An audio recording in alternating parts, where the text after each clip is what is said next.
जसं सुरुवातीला म्हटलं त्याप्रमाणेच एक तर इतिहास हा प्रत्येकाने सांगायचा असा ठेका आजकाल घेऊन ठेवला प्रत्येकानेच. आणि 2-4 पुस्तकं वाचून संजय जी म्हणाले, आता नितीन जी म्हणाले, मी पूर्ण सहमत आहे. 2-4 पुस्तकं वाचून आजकाल सोशल मीडिया हाताशी असल्यामुळे प्रत्येकाला इतिहासकार झाल्यासारखं वाटतं आणि जो तो हं, कमेंट करू शकतो. हं. त्यातनं मग नवीन सिनेमे, नवीन नाटकं सगळं निर्माण होतं. लोकांची जबाबदारी ही आहे की पहिल्यांदा जो स्टेटमेंट करतो त्याला पुरावे विचारा. तो हो. पुरावे जर द्यायला तयार नसेल त्याच्यावरती विश्वास ठेवू नका. हं. आणि दुसरी गोष्ट तारतम्य विचार, सारासार विचार नावाची एक पद्धत असते की हो. तुम्ही एखादी गोष्ट बघता ज्यावेळेला याच प्रकरणाबद्दल बोलायचं झालं समजा औरंगजेबाच्या, तर औरंगजेब या सगळ्या गोष्टी करेल का? त्याने हं. त्याच्या बाबाबद्दल, भावांबद्दल काय केलं हे बघतात. तो शिवाजी महाराजांबद्दल हे करेल का? हो. अशा इतरही गोष्टी असतात की ज्या तुम्हाला बघाव्या लागतात. तर लोकांनी याचं भान ठेवणं गरजेचं आहे, कारण या सगळ्या लोकांना ना मोठं करणारी लोक असतात. हं. त्यांचे चाहते आले किंवा त्यांचे समर्थक आले, त्यांचे विरोधक आले. नुसतं समर्थक मोठं करतात असं नाही, विरोधकही मोठं करतात, पण तो मुद्दा सतत उचलून लावणं हो. म्हणजे बरोबर आहे.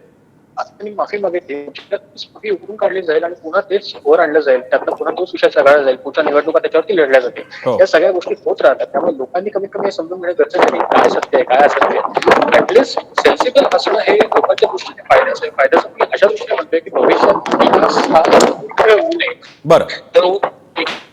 तर तसंच जपलं जावं. मी कार्यक्रमाच्या शेवटी राहुल सोलापूरकर हे त्यांनी छत्रपती शाहू महाराजांची भूमिका केली होती, त्यामुळे खूप चर्चेत आले होते, गाजलेले होते. त्यांचं एक क्षेत्र आहे आणि प्रत्येकाची काही क्षेत्र असतात.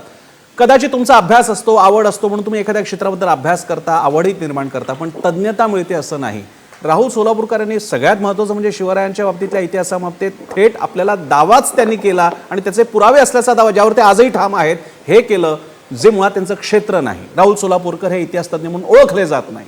मराठा इतिहास असो किंवा भारतीय इतिहास असो, हा मोडी, फारसी, उर्दू, हिंदीमधले तो वरचे प्रकार, फ्रेंच, इंग्रजी, पोर्चुगीज अशा भाषांचा अभ्यास असल्यानंतर, अरबी सुद्धा आली त्यामध्ये, या भाषांचा अभ्यास असल्यानंतर आपण दावा करू शकतो की आपण अभ्यासक आहोत.